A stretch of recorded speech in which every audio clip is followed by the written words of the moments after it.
Welcome to Saranya TV వార్తలకు స్వాగతం. ముందుగా వార్తలోని ముఖ్యాంశాలు. ఇందిరమ్మ రాజ్యంలోనే పేదలకు సొంత ఇల్లు అన్న మంత్రి. ఇందిరమ్మ ఇళ్ల పత్రాలు పంపిణీ చేసిన శ్రీధర్ బాబు. పేదల గృహ కళ నెరవేర్చడమే లక్ష్యమన్న మంత్రి. ప్రజా సంక్షేమమే ప్రభుత్వ ధ్యేయమన్న శ్రీధర్ బాబు.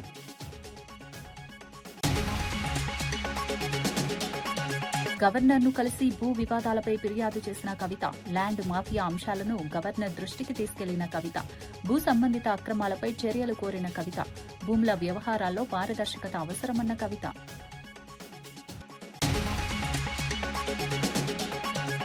వీవోఏల సమ్మెకు మద్దతు తెలిపిన సబితా ఇంద్రారెడ్డి. వీవోఏల డిమాండ్లు వెంటనే పరిష్కరించాలన్న సబిత. కనీస వేతనం పెంచాలని డిమాండ్ చేసిన సబిత. వీవోఏల సమస్యలు పరిష్కరించకపోతే ఉద్యమాల హెచ్చరిక. శ్రీకాకుళం జిల్లా Palasa railway station south Coast railway జోన్లో అధికారికంగా చేరడంతో పలాసలో సంబరాలు అంబరాన్నంటాయి. కేంద్ర పౌర విమానయాన శాఖ మంత్రి కింజారపు రామ్మోహన్ నాయుడు పలాస రైల్వే స్టేషన్లో కేక్ కట్ చేసి ప్రజలు కార్యకర్తలతో కలిసి ఆనందాన్ని పంచుకున్నారు. ఇచ్చాపురం నుంచి పలాస వరకు ఉన్న 7 రైల్వే స్టేషన్లు east Coast railway Khurda division నుంచి విశాఖ కేంద్రంగా ఉన్న సౌత్ కోస్ట్ రైల్వే జోన్లోకి రావడం ఉత్తరాంధ్ర రైల్వే చరిత్రలో కీలక మలుపుగా అభివర్ణించారు. ఈ జోన్ సాధన కోసం తాను 12 సంవత్సరాలుగా నిరంతర పోరాటం చేశానని, పార్లమెంట్ నుంచి ప్రజా ఉద్యమాల వరకు అన్ని వేదికలపై ఈ అంశాన్ని ప్రస్తావించానని మంత్రి గుర్తు చేశారు. సౌత్ కోస్ట్ రైల్వే జోన్తో ఉత్తరాంధ్ర అభివృద్దికి కొత్త అవకాశాలు ఏర్పడతాయని ఆయన ఆశాభావం వ్యక్తం చేశారు.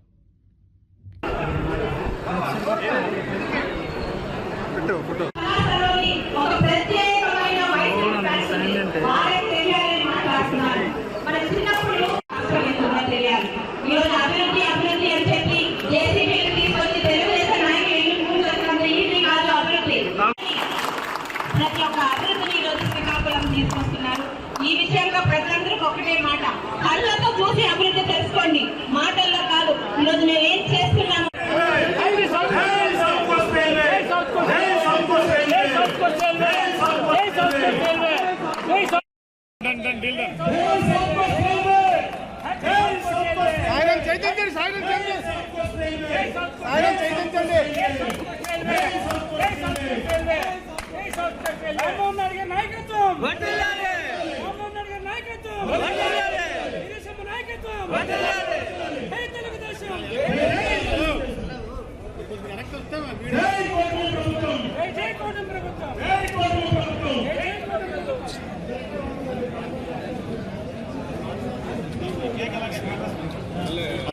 చాలా కష్టం. ఫోటో కొట్టు అమ్మ, ఇంకొకసారి అలా అన్నా, ఇంకోసారి మరి అలా ఢిల్లీలో పార్లమెంట్ లో మాట్లాడారు. రైల్వే మంత్రులు ఎంతమంది మారినా అందరి దగ్గరికి వెళ్ళి 10 సార్లు వెళ్ళి ఈ రైల్వే జోన్ తాలూకా సమస్యని వాళ్ళతో చర్చించి ఇది మన ప్రాంతానికి, రాష్ట్రానికి ఎంత ముఖ్యమైనటువంటిదో వాళ్ళందరికీ కూడా తెలియజేశారు. ఆఖరికి ఇంకొక అడుగు పెంచాలి పోరాటం అని చెప్పి ఇచ్చాపురం రైల్వే స్టేషన్ లో రాత్రిపూట ఒక పార్లమెంట్ సభ్యులుగా పడుకొని దీక్ష కూడా చేశారని గుర్తు చేస్తున్నాం. అలాగే శ్రీకాకుళం రైల్వే స్టేషన్ లో కూడా పడుకొని దీక్ష చేశారు. విశాఖపట్నం రైల్వే స్టేషన్ లో కూడా దీక్ష చేసి దేశ స్థాయిలో మన రైల్వే జోన్ తాలూకా సమస్య ప్రతి వ్యక్తికి, ప్రతి పౌరుడికి కూడా తెలియజేయాలని ఆ రోజు అనుకరించినటువంటి పోరాటం చేశాం.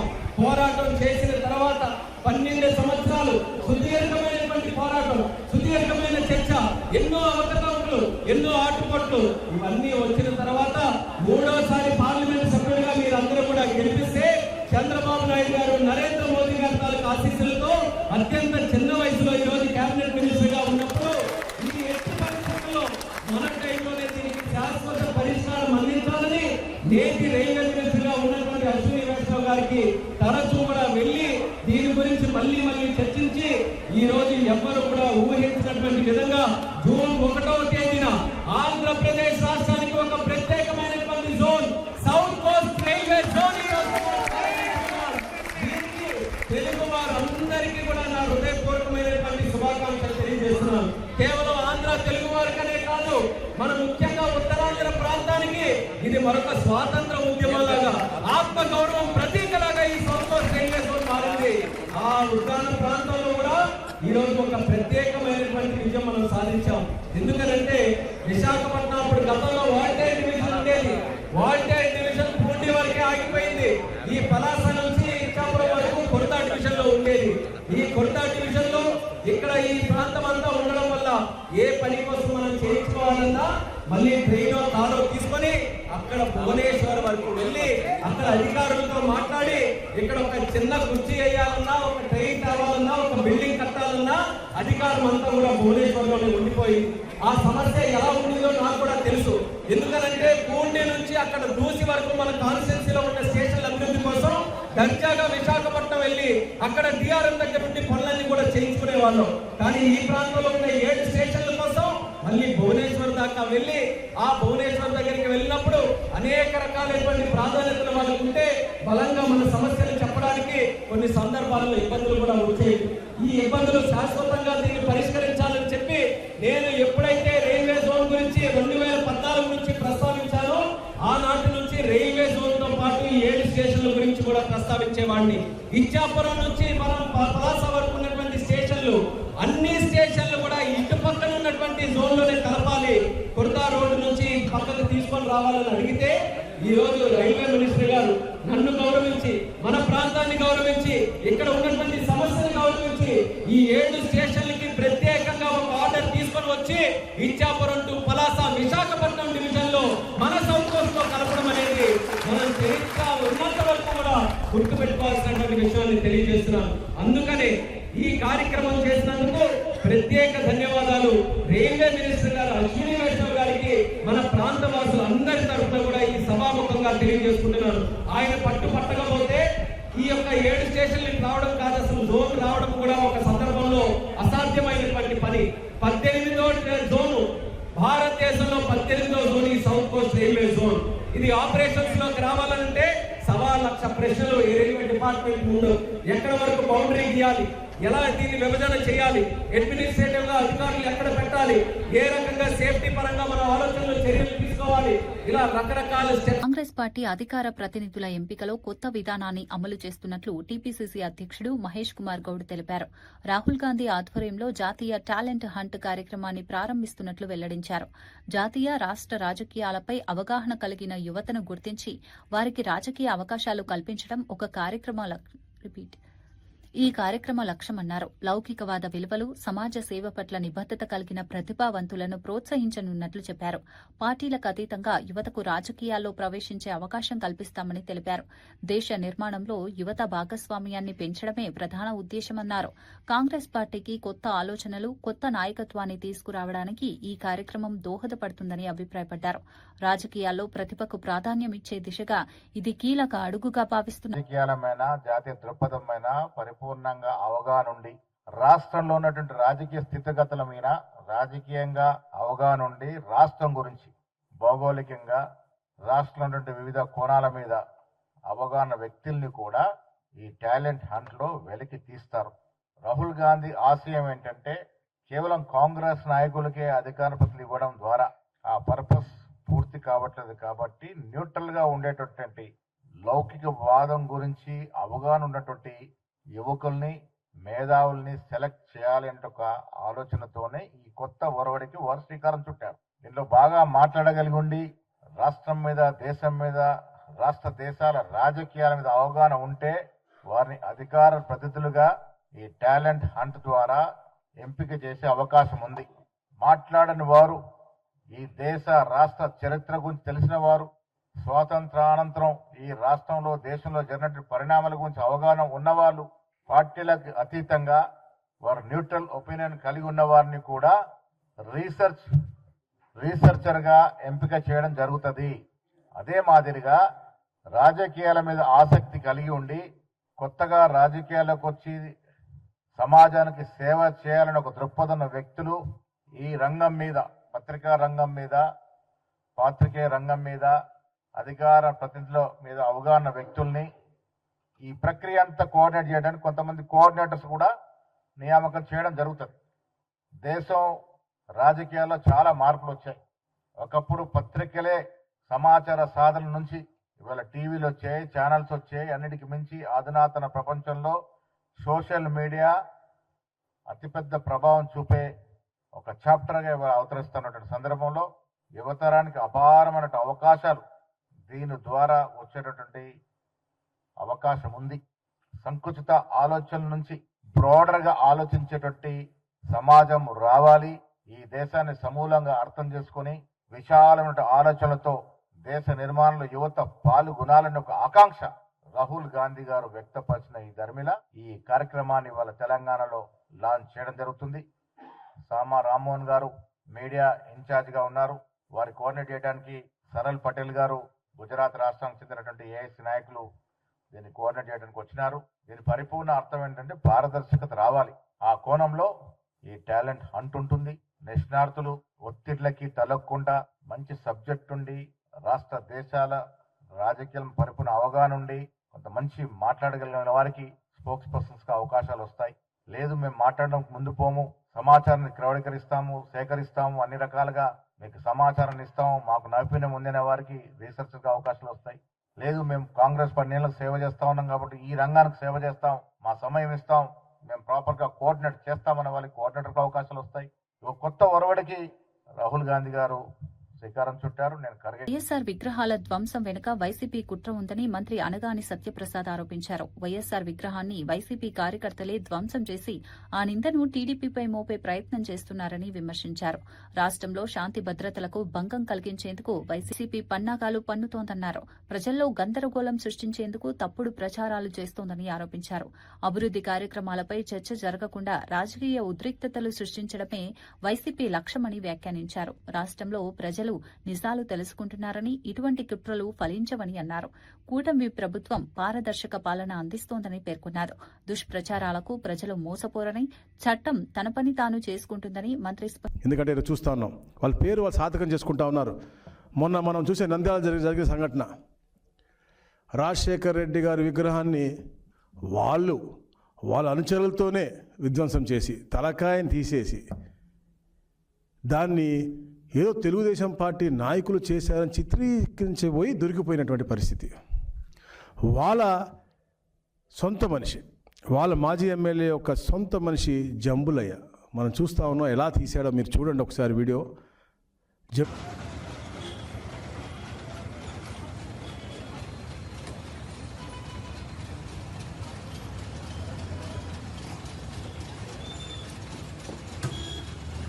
తనలో కూడా ప్రతి దాంట్లో కూడా పాలు పంచుకున్నాడు. శ్రీమతి కూడా అక్కడ మెప్మాలో సిఆర్పిగా పనిచేస్తూ ఉన్నారు. అది కూడా ఇచ్చింది ఎవరు అంటే గత ఎమ్మెల్యే చంద్రశేఖర్ రెడ్డి. ఆవిడ 2019 నుంచి మెప్మాలో పనిచేస్తూ ఉన్నారు. ఇలాంటి వారు రవిచంద్ర కిషోర్ రెడ్డి, ఇలాంటి వారు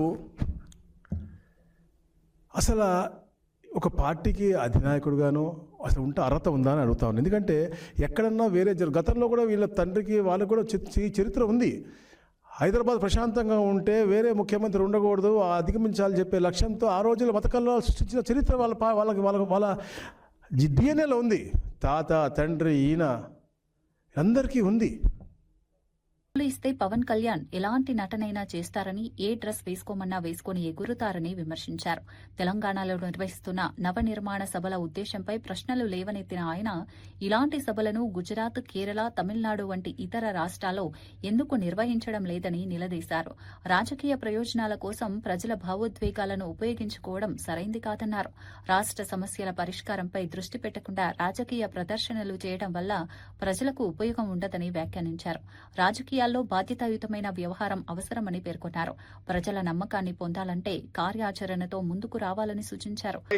రాష్ట్రమైన గౌరవించే విధంగా గౌరవించడం ఇవాళ ఎందుకు మేము మాట్లాడుతున్నామంటే తెలంగాణ కోసం పార్లమెంటు సభ్యుడిగా ఆనాడు సకల జనుల సమ్మె ద్వారా తెలంగాణ అందరూ కూడా తెలంగాణ కావాలని అడిగినాం, పోరాటం చేసినాం. ఇవాళ తెలంగాణ పోరాట యోధులుగా అమరవీరులు కావచ్చు, లేదా పూర్తి స్థాయిగా ఇబ్బంది పడ్డటువంటి వాళ్ళు, కేసులు ఇతరత్ర ఉన్నటువంటి వాళ్ళని గుర్తించి గౌరవించాలి, గుర్తింపాలని ఒకవైపు తెలంగాణ ఉద్యమకారులను గుర్తింపు గౌరవాన్ని ఇచ్చే కమిటీ ఏర్పాటు చేసుకొని ఇక్కడ మనం ఆ కార్యక్రమం చేస్తూ ఉంటుంటే తెలంగాణ ఎట్లా పడితే అట్లా తిట్టినాయనే, తెలంగాణ ప్రజల ఆత్మగౌరవానికి విఘాతం కలిగించిన ఆయనే తెలంగాణ ఆవిర్భావ దినోత్సవంలో రైట్, ఇది ఒక ప్రజల ఆకాంక్ష, తెలంగాణ రాష్ట్ర అభివృద్ధికి మేము కూడా సహకరిస్తాడు పర్లే. కానీ మరి ఈ నవనిర్మాణ సభను పెడతాడు, పోయి గుజరాత్లో పెడతలేవు, పక్కన కేరళలో పెడతలేవు, పక్క తమిళనాడు పెడతలేవు. ఓన్లీ తెలంగాణకు వచ్చి ఆయనే పైసలు ఇస్తే ఏ నటన అంటే ఆ నటన ఏమంటాడు, ఏ డ్రెస్ వేసుకోమంటే ఆ డ్రెస్ వేసుకొని ఎగురుతాడు.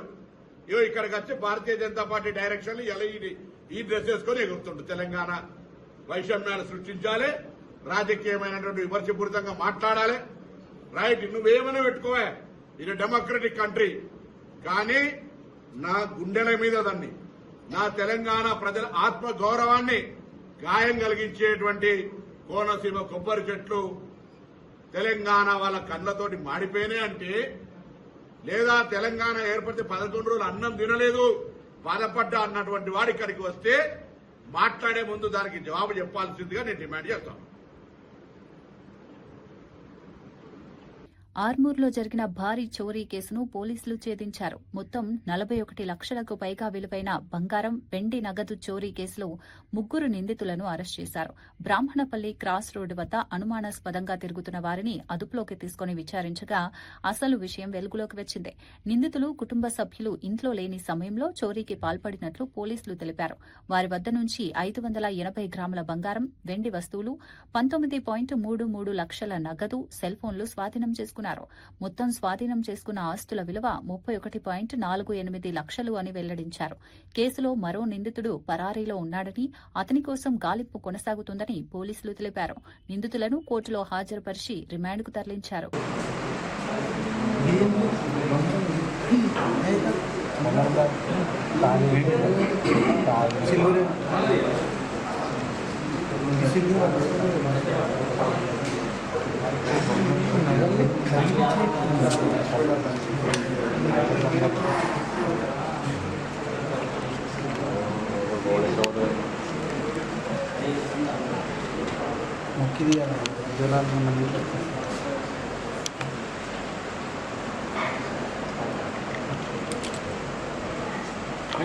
పోలీసులు మరి సిసిఎస్ వారు ఒక హెచ్బి డే ఇంట్లో చొరబడి దొంగతనం జరిగిన కేసులో పెద్ద మొత్తంలో మనకి మన రీసెంట్గా ఆర్మూర్లో ఒకటి హెచ్బి అయింది, అయింది. దాంట్లో పోయిన డబ్బుల్ని మొత్తం రికవర్ చేయడం జరిగింది. విషయానికి వస్తే ఇవాళ బ్రాహ్మణపల్లి క్రాస్ రోడ్ దగ్గర 9ంటికి అందాజగా అనుమానాస్పదంగా వ్యక్తులు తిరుగుతామంటే చెకింగ్లో పట్టుకోవడం జరిగింది. దాంట్లో వాళ్ళు అడిగి వాళ్ళు క్వశ్చన్ చేస్తే వాళ్ళ దగ్గర అన్ఎక్స్పెక్టెడ్ అమౌంట్ ఆఫ్ క్యాష్ ఇట్లాగా 19 లక్షల దాకా క్యాష్, తర్వాత 580 గ్రాముల గోల్డ్, తర్వాత 10 గ్రాముల చైన్, సిల్వర్ బిల్లలు ఇవన్నీ ఉండేసరికి వాళ్ళని ప్రశ్నించడం జరిగింది.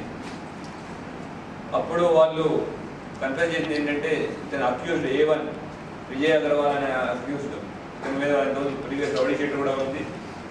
A2 సల్మాన్ ఖాన్, A3 ముంజల్ సాయి కుమార్, 3 అక్యూజ్లు పట్టుకోవడం జరిగింది. వాళ్ళు చెప్పిన విషయం ఏంటంటే, A1 వాళ్ళ బాబాయ్ వాళ్ళు ఇంట్లో డబ్బులున్న విషయం అక్యూజ్ A1 తెలిసి వాళ్ళు బాబాయ్ వాళ్ళు వేములవాడకి వెళ్ళిన టైంలో A2 అక్యూజ్ ద్వారా సల్మాన్ ఖాన్ ద్వారా దొంగతనం చేయడానికి పురుగొల్పాడని, వాళ్ళు లేని టైం వాళ్ళు ఇన్ఫర్మేషన్ ఇవ్వగానే వీళ్ళు వెళ్ళి సల్మాన్ ఖాన్ వెళ్ళి దీన్ని పలగొట్టి ఇంట్లో ఉన్న బంగారము డబ్బులు తీసుకువెళ్ళడం, దానికి తోడ్పడిన వాళ్ళు ముంజల్ సాయి కుమార్, శ్రీహరి అనే వాళ్ళు కూడా సాయపడ్డారు. దీంట్లో సాయి కుమార్ కూడా కస్టడీలో తీసుకున్న అతను కూడా ఉన్నాడు. శ్రీహరి అనేది అబ్స్కాండింగ్లో ఉన్నాడు, అతను కూడా తొందరలో పట్టుకుంటాం. అయితే పోయిన క్యాష్లో 1 లక్ష రూపాయలు సల్మాన్ ఖాన్ తన ఖర్చు చేసుకున్నాడని, తర్వాత సాయి కుమార్ ఒక 83,000 తన అవసరాల కోసం వాడుకున్నాడు. ఇంకా 8 లక్షలు శ్రీహరి దగ్గర ఉంది. అయితే విజయ్ అగర్వాల్ మీద పాత కేసులు ఉండడం వల్ల ఆల్రెడీ రౌడీ షీట్ కూడా ఓపెన్ చేయడం జరిగింది. ఇంత హ్యూజ్ అమౌంట్లో క్యాష్ పోవడం, తర్వాత ఇన్ఫర్మేషన్ అంతా ఆర్మూర్ పోలీసులు, తర్వాత సిసిఎస్ సెంట్రల్ క్రైమ్ స్టేషన్ పోలీసులు అందరూ దీని గురించి ఎఫర్ట్ చేసి వాళ్ళ ఇన్ఫర్మేషన్ డెవలప్ చేసి వాళ్ళు పట్టుకున్నారు. ఎంత మొత్తం ఆపరేషన్ లీడ్ చేసిన వెంకటేశ్వర రెడ్డి, మన ఏసీపీ ఆర్మూర్ గారిని, తర్వాత అక్కడ ఫీల్డ్లో ఉండి మొత్తం చూసుకున్న ఇన్స్పెక్టర్లు ఆర్మూర్ సత్యనారాయణ, అట్లాంటి సీసీఎస్ ఇన్స్పెక్టర్ సాయినాథ్, తర్వాత మన ఎస్ఐలు రజనీకాంత్, తర్వాత team Amarender, head constable Kiran Kumar PC, Satish PC, Ashok PC, Anvesh PC, వీళ్ళందరికీ కూడా డిపార్ట్మెంట్ నుంచి అభినందనలు తెలుపుతున్నాం. అట్లానే మీడియా మిత్రుల ద్వారా ప్రజలందరికీ ఒక విజ్ఞప్తి, మీ యొక్క డబ్బులు మీరు ఒకవేళ బయటికి వెళ్తున్నట్టయితే మీ యొక్క డబ్బుల విషయాలు కానివ్వండి, ఆభరణ విషయాలు కానివ్వండి, మీతో ఎవరికి చెప్పకండి. రెండోది, అసలు బయటికి వెళ్ళేటప్పుడు వీటిని అన్నింటినీ బ్యాంక్ లాకర్లో కానివ్వండి లేదా సేఫ్ పరిస్థితిలో పెట్టడం చాలా మంచిది. ఈ కేసులో చూసినట్టు తెలిసిన బంధువులే దీంట్లో అఫెన్స్కి ఊరికొలిపారు, డైరెక్ట్గా అతను కాకపోయినా వేరే వాళ్ళ ద్వారా చేసే ఛాన్సెస్ ఎప్పుడైనా ఆస్కారం ఉంటుంది. దాన్ని మనం ఎప్పుడూ దృష్టిలో పెట్టుకుని మనం దానికి తగ్గ జాగ్రత్తలు తీసుకోవాల్సిందిగా విజ్ఞప్తి. Thank you. తెలంగాణలో గ్రామీణ పేదరిక నిర్మూలన సంస్థ పరిధిలో పనిచేస్తున్న వీఓఏల సమ్మెకు మాజీ మంత్రి సబితా ఇంద్రారెడ్డి మద్దతు తెలిపారు. మహేశ్వరం మండల కేంద్రంలో కొనసాగుతున్న దీక్షలో పాల్గొన్న ఆమె వీఓఏల న్యాయమైన డిమాండ్లను ప్రభుత్వం వెంటనే పరిష్కరించాలని డిమాండ్ చేశారు. బీఆర్ఎస్ హయాంలో వారి గౌరవ వేతనాన్ని పెంచిన విషయాన్ని గుర్తు చేశారు. ప్రస్తుతం వీఓఏలను సెర్ప్ ఉద్యోగులుగా గుర్తించాలని, హెచ్ఆర్ పాలసీ అమలు చేయాలని, కనీస వేతనాన్ని 20,000కు పెంచాలని కోరారు. గ్రామాల్లో స్వయం సహాయక సంఘాల బలోపేతానికి వీఓఏలు కీలక పాత్ర పోషిస్తున్నారని పేర్కొన్నారు. కాంగ్రెస్ ప్రభుత్వం మహిళా సంఘాలను, గ్రామ దీపికలను మోసం చేసిందని ఆరోపించారు. వారి సమస్యలను పరిష్కరించకపోతే ఉద్యమాలు మరింత ఉధృతమవుతాయని హెచ్చరించారు. దాదాపుగా రాష్ట్రంలో 18,000 మంది ఈరోజు వీఓఏలు ధర్నా కూర్చొని 15 రోజుల నుండి కూర్చుంటున్నా.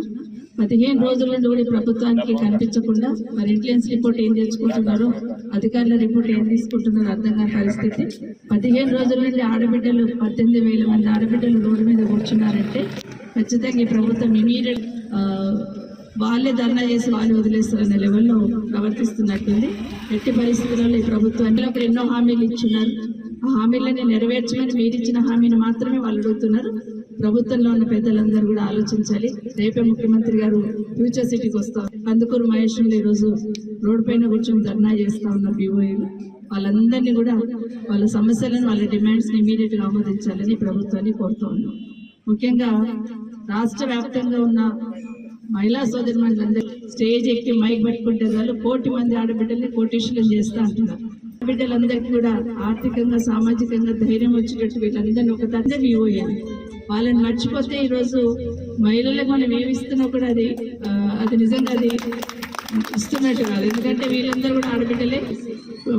సంఘాల బలోపేతానికి ఏ విధంగా ప్రయత్నం చేస్తారు, ప్రభుత్వం ఏ పథకాన్నైనా కింద స్థాయి వరకు తీసుకెళ్లడం ఒకటి.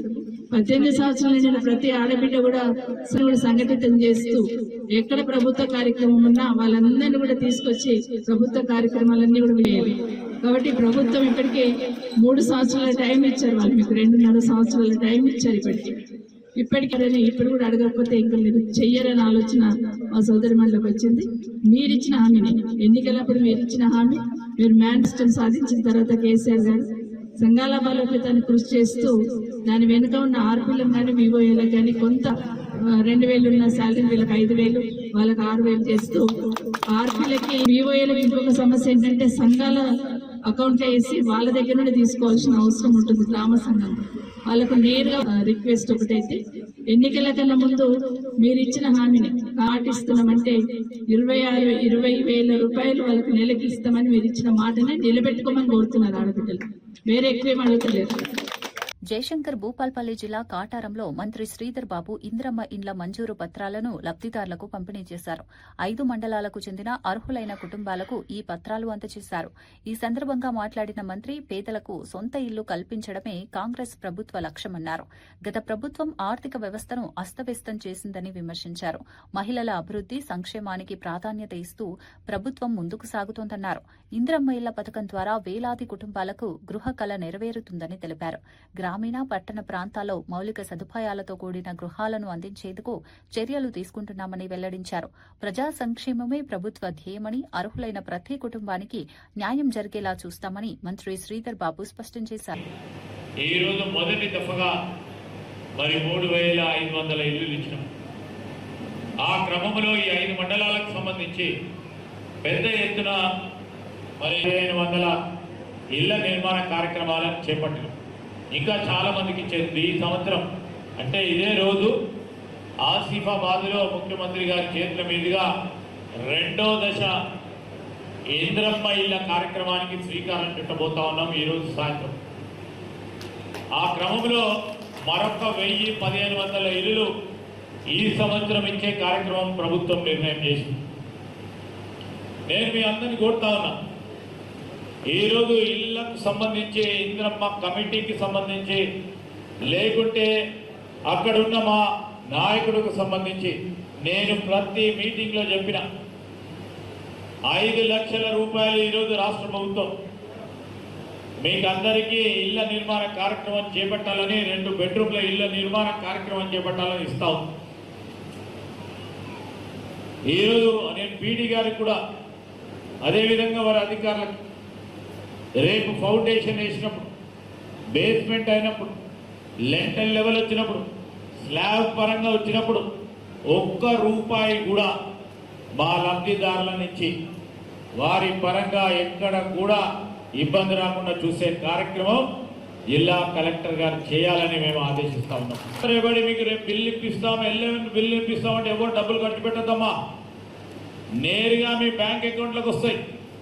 రేపు పొద్దుగాల ఎవరైనా వచ్చి శ్రీధర్ బాబు గారు పోతున్నా రూపాయి అని అడిగితే వెంటనే పోలీస్ స్టేషన్ కంప్లైంట్ ఇవ్వండి, ఎస్పీ గారు వస్తారు మీ దగ్గరికి.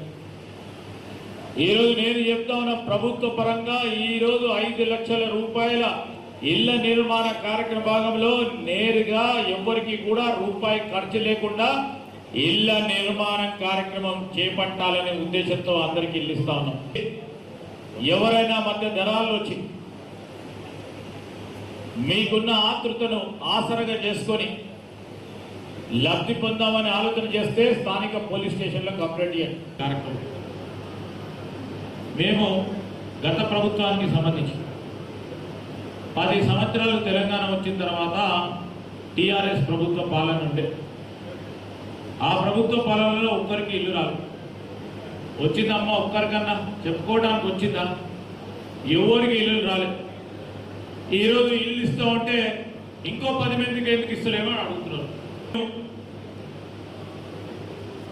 200 యూనిట్లకు సంబంధించి కరెంటు మీ అందరికీ ఫ్రీగా వస్తుంది. వారికి ఉచిత బస్సు ప్రయాణం కలిగిస్తున్నారంటే అవసరమా, అది ఇచ్చేది అవసరమా అని ఆ టీఆర్ఎస్ వాళ్ళు అడుగుతున్నారు. మీరు అందరూ ఆలోచన చేయండి.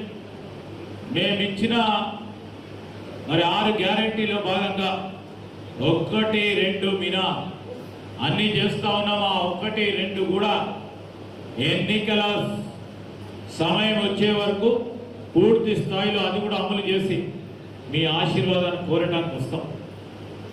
వారు ఒక పని చేయకుండా మా ప్రభుత్వంపై మేము పేదవారికి చేస్తా ఉన్న పనులను చూసి ఓర్వలేక మరి ఇష్టారాజ్యంగా అడ్డగోలుగా హైదరాబాద్లోని లోక్ భవన్లో తెలంగాణ గవర్నర్ శివప్రతాప్ శుక్లాను టీఆర్ఎస్ అధినేత్రి కల్వకుంట్ల కవిత మర్యాదపూర్వకంగా కలిశారు. ఈ సందర్భంగా రాష్ట్రంలో పెరుగుతున్న ల్యాండ్ మాఫియా కార్యకలాపాలు, వివాదాస్పద భూసేకరణ అంశాలపై గవర్నర్ దృష్టికి తీసుకెళ్లారు.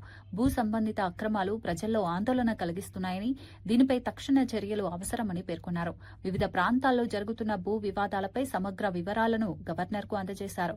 ప్రజల హక్కులను పరిరక్షించే దిశగా ప్రభుత్వం చర్యలు తీసుకోవాలని కోరారు. గవర్నర్తో జరిగిన భేటీ సానుకూల వాతావరణంలో సాగిందని సమాచారం. భూముల అంశంలో పారదర్శకత అవసరమని కవిత అభిప్రాయపడ్డారు. ఈ భేటీ తెలంగాణ రాజకీయాల్లో చర్చనీయాంశంగా మారింది. మా కథలు మేము పడతాం. రాష్ట్రం విడిపోయింది, ప్రజలు విడిపోలే. మీరు ప్రజల మధ్యలో చిచ్చు పెట్టకండి. చిచ్చు పెడితే మాట్లాడేటోళ్ళు లేరు, ఊరుకుంటోళ్ళు లేరు అనుకుంటారేమో. ఇగో ఈ జెండా రాకముందు లెక్క వేరే, ఇప్పుడు లెక్క వేరే.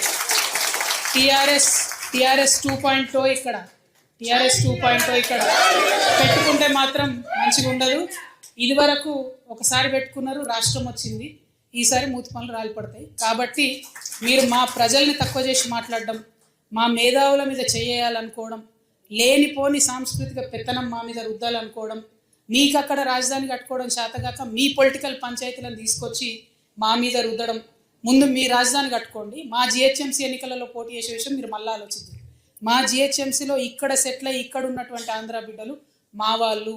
గత 12 ఏళ్ళుగా వాళ్ళని మేము కడుపులో పెట్టుకొని కాపాడుకున్నాం. ఇంకా ఎన్ని ఏండ్లైనా అట్లనే కాపాడుకుంటాం. తెలంగాణ వాళ్ళం ఎవరిని ఇబ్బంది పెట్టేటోళ్ళం కాదు. చుట్టసూపుగా వచ్చినా ఇంటికి వచ్చినా వాళ్ళని ఉన్నాం. వాళ్ళు మన దగ్గరే ఉన్నారు, మన దగ్గరే సెటిల్ అయిన, వాళ్ళతో ఇబ్బంది లేదు. రాజకీయంగా పెత్తనం చేస్తాం, సెక్రటేరియట్లో ఏలు పెడతాం, మీ విధానాలలో ఏలు పెడతాం, మీ నీళ్లు దోసుకుంటాం అంటే మాత్రం ఊరుకునేది ఉండదు. ఖచ్చితంగా చెప్తా ఉన్నాం. ఇందిరమ్మ రాజ్యంలోనే పేదలకు సొంత ఇల్లు అన్న మంత్రి, ఇందిరమ్మ ఇళ్ల పత్రాలు పంపిణీ చేసిన శ్రీధర్ బాబు. పేదల గృహ కళ నెరవేర్చడమే లక్ష్యమన్న మంత్రి, ప్రజా సంక్షేమమే ప్రభుత్వ ధ్యేయమన్న శ్రీధర్ బాబు.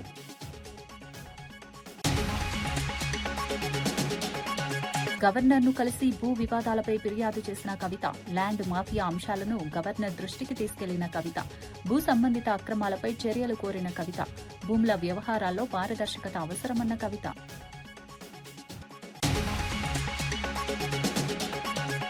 వీవోఏల సమ్మెకు మద్దతు తెలిపిన సబితా ఇంద్రారెడ్డి, వీవోఏల డిమాండ్లు వెంటనే పరిష్కరించాలన్న సబిత, కనీస వేతనం పెంచాలని డిమాండ్ చేసిన సబిత, వీవోఏల సమస్యలు పరిష్కరించకపోతే ఉద్యమాల హెచ్చరిక.